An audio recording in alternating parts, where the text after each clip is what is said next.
Bonjour à tous et bienvenue sur ma chaîne d'analyse technique. Aujourd'hui, on va analyser le Bitcoin, l'Ethereum et faire un tour sur les news du jour. Bon, pas mal de choses à dire aujourd'hui, mais surtout des bonnes nouvelles. Des très bonnes nouvelles et des nouvelles qui peuvent même changer beaucoup de choses dans les prochaines semaines. Donc là, déjà, le principal, vous l'avez compris dans la minia et dans le titre, on est en train donc de, encore une fois, rebondir sur les fameux 60 000 $. C'est le plus important. Et surtout, vous savez ce que j'aime, moi, c'est tout ce qui se passe niveau on-chain. Donc, vous vous rappelez, le premier rebond, je vous avais dit, c'est bizarre quand même, on s'arrête à 60 000 pile sur beaucoup de gros exchanges. Normalement, avec cette volatilité, il y a toujours, quelques cents, ou 1 ou 2 $. Voilà, c'est très très rare de s'arrêter comme ça. Je l'ai vu 2 fois, alors que ça fait longtemps que je suis dans les cryptos, les gars. Donc, je me suis dit, ok, là, il y a vraiment les gros, ça va être les exchanges qui achètent. Et deuxième rebond, on n'a pas eu la même chose, et là, le troisième rebond non plus, mais on voit que ça rachète à balle. Et niveau on-chain, on est en train donc d'aller dans des niveaux qui sont juste exceptionnels. On va en parler juste après. Ensuite, tout ce qui est côté macro, tout ce qui est côté géo, tout s'améliore aussi petit à petit. Tout ce qui est aussi, même chez nous, dans la partie pas Memcoin, mais tout ce qui va toujours, Memcoin aussi, mais tout ce qui est les altcoins, etc. C'est en train de rebondir un petit peu. Bref, on commence à respirer et ça fait énormément de bien. Et il y a un point aussi que je vous ai quand même pas mal cassé la tête sur ça, c'était par rapport donc à la rotation de liquidité. Je vous ai toujours dit, ok, donc on a eu l'or et le silver, donc les commodities qui ont été en premier. Ensuite, après, ça a été les stocks, donc vraiment plus les grosses tech, mais surtout tout ce qui touche pour alien, etc. Mais donc, on va dire donc les gros assets. Et dans une cyclicité normale, donc après les risk-off, après les risk-on les plus gros, après on a tout ce qui va être les penny stocks, donc des sociétés un peu plus petites, mais derrière, bien évidemment, les cryptos. Et là, on est peut-être en train de vivre ça, parce qu'on arrête de faire des tops sur les... vous savez quoi, on va en parler juste après. Je vais vous montrer plus en détail, mais là, je pense que on commence à avoir des signes intéressants. Juste avant, très important, aujourd'hui, donc c'est le jour, la journée de l'indépendance. Donc voilà, aujourd'hui, il y aura peut-être de la volatilité sur les cryptos, mais ne vous attendez pas à avoir de la volatilité comme on a de la volatilité normalement pendant les sessions US, premier point. Ensuite, on a donc l'inflation qui continue un petit peu de descendre, donc c'est bien, avec le plus important, le pétrole, qui lui, du coup, continue de descendre énormément. On est sur les niveaux d'avant-guerre. Donc ça, c'est une super news, bien évidemment. Donc là, voilà, on peut parler de la géopolitique. On n'a toujours pas, de points qui pourraient nous dire, ok, c'est la fin complète de la guerre. Juste, vous vous rappelez dans la dernière vidéo, j'ai expliqué, qu'il y avait eu des petites attaques. Là, il y en a plus. On a aussi, donc l'information que dans une semaine et demie, ils vont reparler ensemble. Il y a eu aussi là, quelques discussions, mais rien de bien fou. Mais voilà, là, ils continuent à discuter, ils continuent d'aller dans le bon sens. Le tout, c'est que le trafic dans les trois d'Ormuz continue. Bon, c'est toujours tendu dans les trois d'Ormuz, mais il faut que ça continue. Donc le pétrole continue de chuter fortement, même niveau avant-guerre. Donc ça, c'est un point exceptionnel. Surtout que derrière, donc ça veut dire quoi? Ça veut dire que s'il n'y a pas vraiment une news qui vient éclater complètement le mémo, donc le cessez-le-feu entre les États-Unis et l'Iran, s'il n'y a pas une grosse catastrophe, les gars, c'est obligatoire que l'inflation va descendre. Ça, je vous le dis à chaque fois. Pétrole qui descend, donc l'énergie qui descend, inflation qui descend. Et donc si tout est réuni, vous allez voir que la Fed, ils vont être beaucoup plus calmes, donc les investisseurs beaucoup plus calmes. Donc on a eu aussi les chiffres de l'emploi, donc chômage qui baisse. Donc ça, c'est un point important. NFP, pareil. Non mais les gars, on a eu beaucoup de data en fait qui nous montrent qu'en fait le marché de l'emploi se porte pas si mal, ok? Il ne se porte pas si mal. Ok, donc directement après on a eu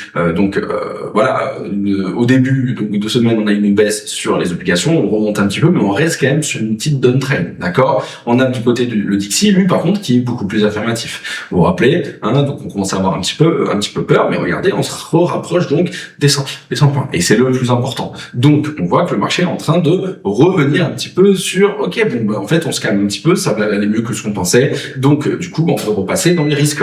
Donc très important. J'ai entendu le bruit, j'espère que c'est pas l'électricité. Non, c'est bon, c'était juste mon générateur. Donc, je disais, donc ça fait plaisir. Quand tu vois d'ici qui redescend, ça fait plaisir. Maintenant, il faut repasser sous la résistance. Ok? Donc ça veut dire que les mecs vendent du dollar pour aller quelque part. D'accord? Et donc tu le vois quand même sur le Bitcoin et même sur le crypto, là, c'est en train de bien se passer. Ok? Donc, de l'autre côté, on va sur les obligations. Et c'est là où il y a une très bonne nouvelle. Donc, déjà, je vous en avais parlé, pas les obligations, désolé. Je suis très fatigué, je dors pratiquement plus un mois à cause de mon challenge, là, mon bot, machin, etc. C'est, désolé, des fois, voilà, mon cerveau est complètement déconnecté. Donc, je disais, donc, par rapport à la réunion de FOMC, donc, pas les obligations du rates, donc les taux d'intérêt. Donc bon, pas de surprise, on est toujours sur une haute probabilité de ne pas avoir de changement. Et je vous avais dit que ça, donc le plus important c'était donc septembre, parce que donc il n'y a pas donc de réunion, et que donc la Fed et le marché global allaient attendre les datas petit à petit pour prendre des décisions. Et normalement donc il y avait une grande probabilité d'avoir une hausse de taux d'intérêt en septembre. Donc c'est pour ça que le marché a eu peur. Ça c'est dérisqué. Et Bitcoin qui lui, ça vendait, et impossible de s'arrêter. Donc là la bonne nouvelle c'est que via les datas que je vous ai données juste avant, regardez, on est monté à 46,2% de probabilité de ne pas bouger les taux d'intérêt. Donc il y a toujours plus de probabilité de bouger, mais on gratte des points. Et c'est ça qui est important. Après, si on regarde sur octobre, voilà, 36%. Donc, c'est quand même toujours tendu. Mais c'est mieux que les dernières datas. Donc, on va dans le bon sens. Et quand on va avoir les bons chiffres, parce que vous vous rappelez à chaque fois les chiffres d'inflation, c'est tout le temps encore décalé. Donc, les dernières qu'on a eues, il y avait pas vraiment encore l'effet de la baisse du pétrole. Mais vous allez voir que ça va énormément calmer. D'accord? Donc, c'est pour ça qu'on va dans le bon sens et on est content. Ensuite, quand tu regardes sur les indices, on est toujours sur un momentum haussier, que ça soit sur le S&P 500, que ça soit sur le Nasdaq. Ça se passe toujours très bien. Ok? Le seul truc, c'est qu'on voit quoi? On voit que le Nasdaq, lui, a un peu plus de mal que le S&P 500. On voit Nvidia qui a un peu de mal. Bon, on a SpaceX qui remonte un petit peu, mais bon, c'est pas non plus la folie. Mais surtout quand tu regardes toutes les boîtes qui sont liées au microchip, à l'IA, donc vous vous rappelez, là, le gros boom qu'il y a eu dans les stocks, donc dans le marché global, pas qu'américain, mondial, ça a été tout ce qui touche les semi-conducteurs, microchips et donc l'IA. Ça a été la bulle, ok? Et donc ça, je vous le dis à chaque fois, le temps que cette bulle est en cours, d'accord? Ça va pas être possible de voir de la liquidité venir dans les crypto-monnaies. L'argent va où en fait il y a du mouvement. Et donc je vous ai toujours dit, soyez patient, un jour ça arrivera, ça va se calmer sur le côté, donc ce côté-là, pour revenir de notre côté à nous. Et c'est peut-être maintenant, je ne sais pas, mais regardez là ce qui s'est passé. Donc là c'est le SOX, si vous voulez aller suivre. Avec toutes les plus grosses boîtes qui sont liées à donc microchip, tout ce qui est ça commence un peu fort chez moi, désolé. Oula, c'est perturbant. Donc je disais voilà tout ce qui va être semi-conducteur, IA, etc. Et regardez, on a du coup une baisse depuis le top de 15,56%. Alors oui, la hausse avant été exceptionnelle, mais c'est quand même un gros dérisque, hein, c'est quand même pas mal. Donc on se calme, on peut aller encore plus haut, hein, d'accord, mais juste c'est un premier signe et ça me plaît, d'accord. Et on peut le voir en direct. Donc on a donc le Dixie qui descend, donc l'argent doit bien aller quelque part, mais on voit que ça va pas non plus dans les S&P 500, dans le Nasdaq. Bon, il y a eu Dow Jones qui a fait un plus haut, mais surtout, on voit quand même que l'argent sort du sol. Donc, tu te dis, où va l'argent? Là, en ce moment, ça revient un petit peu dans les cryptos. Là, on est bien content.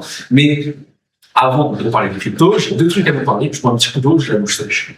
Alors, premier truc, donc, si vous n'avez pas vu la dernière vidéo, on vous l'affiche en haut, elle est très très importante à aller regarder, parce que je vous explique vraiment tout en détail par rapport, du coup, donc, à mon challenge. Donc, je vais passer de 10 000 $ à 100 000 $, et surtout, mon bot, c'est un screener, en fait, qui screen tout le marché, donc toutes les minutes, j'ai 1500 cryptos qui sont scannés, et ensuite, j'ai un filtre, que moi, je mets, en fait, des paramètres que je mets moi-même, pour essayer de trouver les plus grandes pépites, d'accord? Donc, allez voir, j'ai tout expliqué la dernière fois, vous allez voir, c'est beaucoup plus précis que cette petite explication. Donc, ça continue à tourner fort, les gars, ça continue à tourner très très fort. En plus dedans, il n'y aura pas que, donc ça en fait c'est là, donc ici regardez là, c'est toutes les annonces, tous les pings en fait que vous pouvez retrouver, d'accord, en direct avec toutes les explications. Donc ça c'est dans le DS, mais aussi dans le premier, donc là le lien est dans la description bien évidemment, je vais aussi vous expliquer pas mal de choses. Voilà, par exemple, je vous explique mes backtests, donc tout ce qui touche à la tech, machin, etc. Comment je le fais, quand je rentre dans des trades, j'explique pourquoi je suis sorti des trades, j'explique vraiment pas mal de choses, d'accord, et en direct. Par exemple, je suis sorti avec le funding. Bref, ça va vous être un peu mon journal de trading, et je trouve ça super intéressant, je vous mets mes gains, je vous mets mes pertes, etc., etc. Donc je vous raconte un petit peu ma vie de temps en temps, donc voilà, c'est assez sympa. Donc n'hésitez pas à rejoindre, c'est en description. Hop, je mets mon petit Telegram de côté. Et aussi, donc, de temps en temps, je vous mettrai des petits briefs, quand j'ai le temps, donc, de mes journées de trading. Donc là, j'ai pas trop tradé ces derniers temps parce que j'étais en train de dev tout ça. Hier, j'ai repris. Aujourd'hui, je vais essayer, mais ça va être un peu compliqué. Il est déjà 14h30, j'ai pas mangé, donc j'ai pas de la 18h, donc je suis pas sûr de pouvoir trader, on le verra. Mais sinon, dès que je peux, je vous enverrai. Et 100% transparent sur tout, ok? Sur tout. Pareil, dans le Telegram, vous avez mon track record de A à Z avec mon journal de trading, et vous avez mon PDF avec toutes les explications, tout le monde, tous les gains, les pertes. Et là, du coup, donc, de temps en temps, je vous ferai des petites updates. Donc, hier, j'ai pris 3 trades. Ça n'a pas été une journée super facile, parce que, pareil, j'étais ultra occupé. Et par exemple, je l'ai expliqué dans le Discord, que ça soit Velvet, et malheureusement, en fait, j'aurais pu prendre un bon billet, hein, j'étais à 300-350 $. Malheureusement, en fait, j'étais pas là, j'étais pas présent. Donc, bon, malheureusement, voilà, c'est passé à la trappe. J'aurais pu, en fait, regarder les datas en direct par rapport à l'API que j'ai mis sur CoinGlass. Après les coups, j'ai regardé, mais en fait, je serais sorti, c'est sûr. Malheureusement, je ne suis pas sorti et c'est comme ça. Ensuite, après Burb, pareil, hein, bon, là, ça a été cette nuit, malheureusement. Donc, hein, cette nuit, ça a atteint, en fait, un premier cluster que j'avais identifié pour pouvoir, du coup, après regarder les datas, voir si c'était la fin du squeeze ou non. Et j'ai regardé après, effectivement, c'est la fin du squeeze, donc je serais sorti. J'aurais peut-être pas sorti avec 200, peut-être 200 ou 150 $, c'est comme ça. Et par contre, après, là, j'ai fait un super management. Ça, vraiment, je l'ai expliqué ce matin. J'aurais pu faire 500 $. J'ai eu même peut-être 550 $, mais c'était pendant la nuit, donc compliqué. Mais ce matin, j'étais en direct avec les datas et j'ai aussi assorti 300 $. Et donc, ce qui est intéressant, c'est que vous avez vu, encore une fois, j'ai perdu plus que j'ai gagné. Quand tu regardes mon challenge en général, je suis à moins de 50% de rate. Et donc là, en fait, ce qui est intéressant, c'est que ces 3 trades, que je explique tout dans le dossier, allez sur Telegram, vous avez tout dans la description.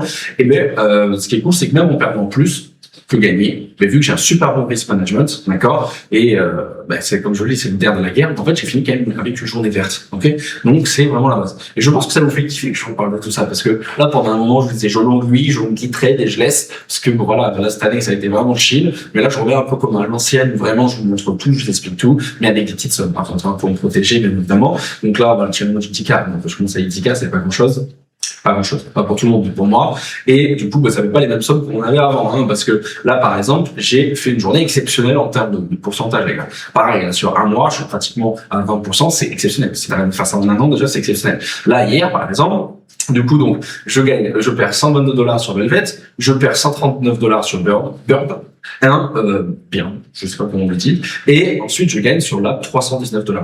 Donc, en gros, en fait, ça fait un total R de 0,81 R et j'ai gagné 67 $. Ok? Donc, ce qui est cool, c'est qu'en fait, par rapport à mon capital actuel de mon challenge, ça m'a fait qu'il y ait une journée à plus 0,57%. Ce qui est énormissime en vrai, alors qu'en fait, j'ai perdu plus que j'ai gagné.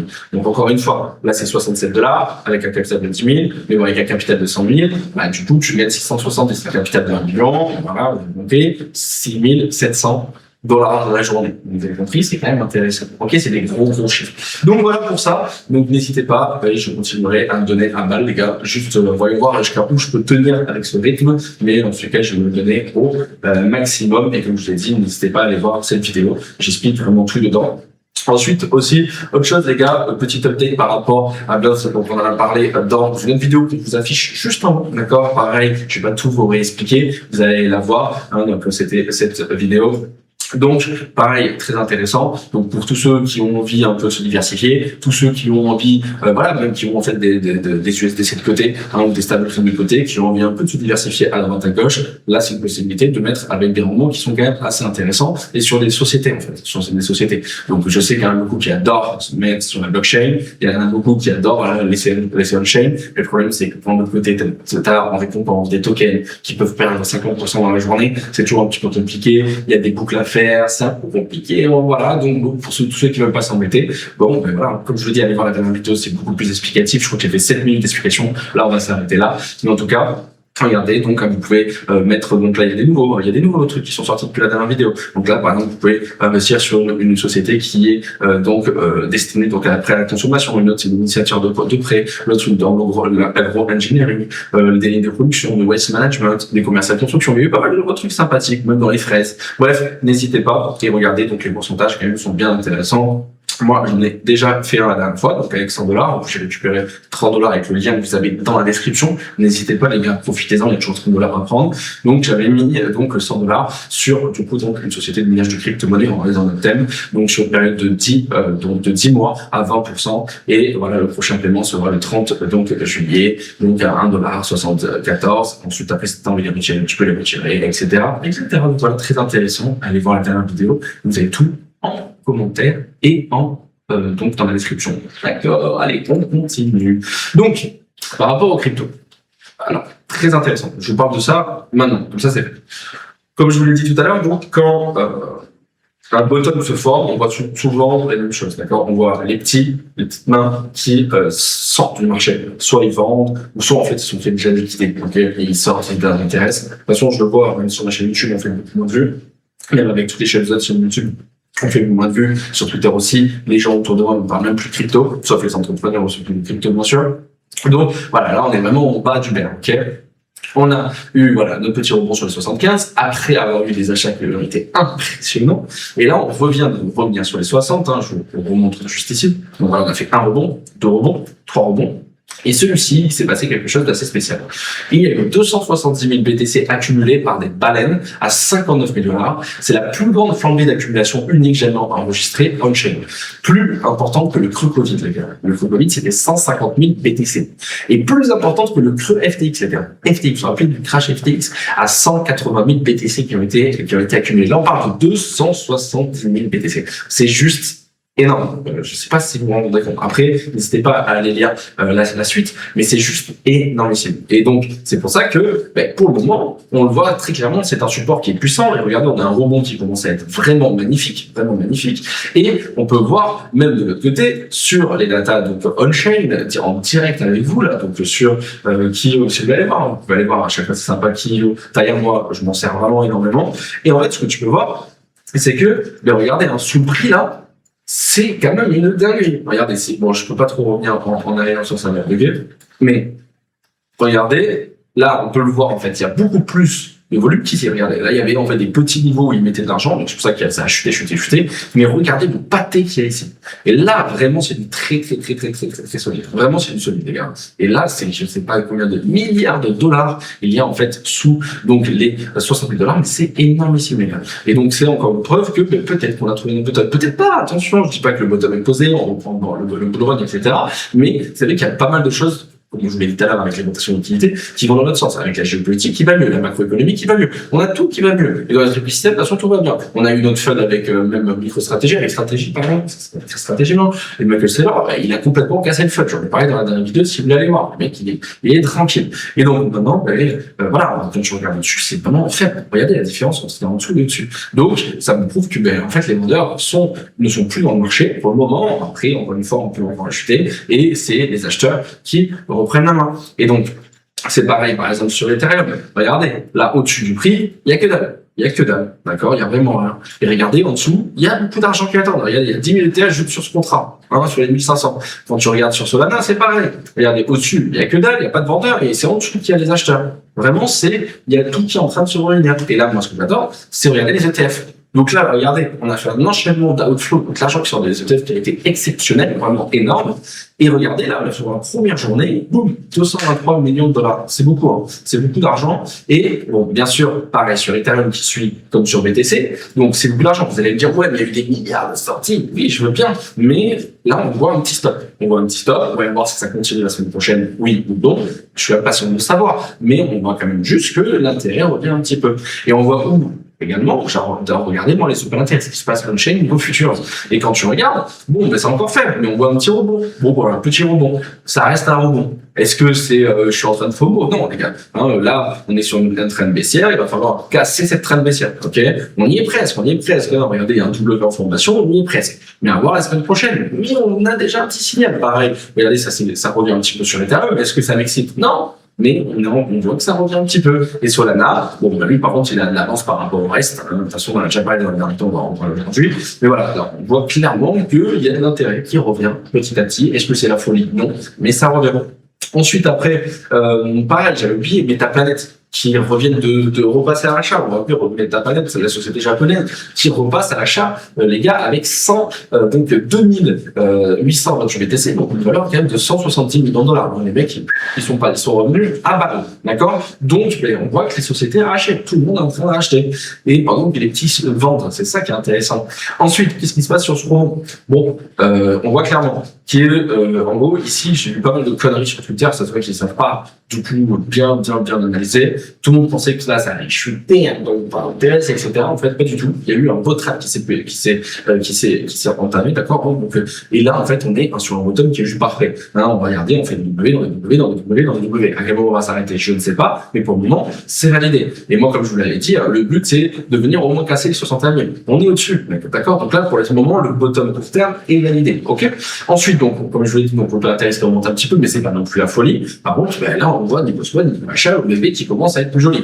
Bon, quand on dézoome, encore une fois, ça reste moche, mais on commence à avoir des W. Dans la dernière vidéo, c'était pas encore très joli. Et regardez, mais Ethereum, ok, il n'est pas juste magnifique le W, il est vraiment magnifique. On a pareil le test qui remonte, mais il manque encore un petit peu. On a le prix qui est juste magnifique. Donc on a des signes de bottom. Et sur Solana, bon lui, voilà, c'est vraiment beaucoup plus beau. On fait des plus hauts sur le Pantherès, pareil sur le BV qui est magnifique, et le prix est juste magnifique. De toute façon, quand tu regardes les différences, tu regardes Solana BTC. Ben voilà, Solana, mais il branlait la BTC. Quand tu regardes Solana Ethereum, on voit Solana qui nous branlait Ethereum.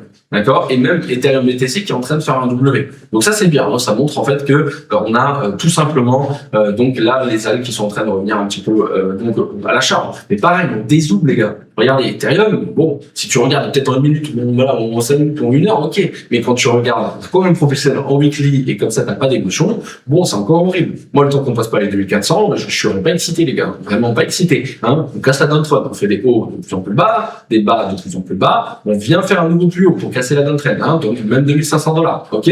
Donc sur la Solana, pareil, tout le monde est en train de parler, en plus en scène qui fait un bruit de fou, hein, plus loin flux. Et par rapport à Solana, oui, on voit que l'activité revient comme jamais sur Solana, c'est en train de repartir. Et même le prix est en train de repartir aussi. Mais moi, le temps qu'on passe à les 100 $, je vais pas me mettre en mode FOMO total, ok, en tranquille bulle. Et vous me connaissez, après moi, en tout cas, je suis un hyperbole. Je pense toujours que ça va monter un jour. Mais il y a aussi cette phase où je suis en mode ultra débile. On doit aller, c'est parti, on met tout sur le tapis. Et c'est pas encore le cas pour moi, d'accord? Et ensuite, donc voilà, pareil, on regarde autre chose, parce que pareil, tu peux regarder la Bitcoin dominance en très court terme. Elle descend, tu te dis, ok, les altcoins season, c'est parti. Calme-toi, on se calme. Quand tu regardes, pour le moment, les gars, je vois pas d'accident.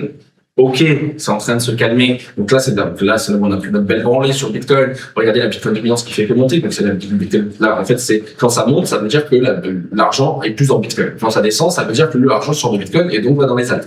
Et donc pour l'instant, regardez, le Bitcoin est majoritaire. On est à 58,46%. Oui, on avait une uptrend et oui, on commence à avoir une downtrend. Ok, je suis d'accord. Donc, mais le problème, c'est que vraiment on est dans une season, pas encore. Tranquille. Regardez, ça, c'est une season. Oh là là, maintenant 2007, 2008. Ça, c'est une season 2021. Vous vous rappelez? Là, on a mangé. Là, on a très bien mangé. Ça, c'est encore un petit peu calme. Okay. Donc, on a des signes que le bull run peut reprendre la balle, mais il faut valider. Pareil, Hype qui est toujours ultra bullish.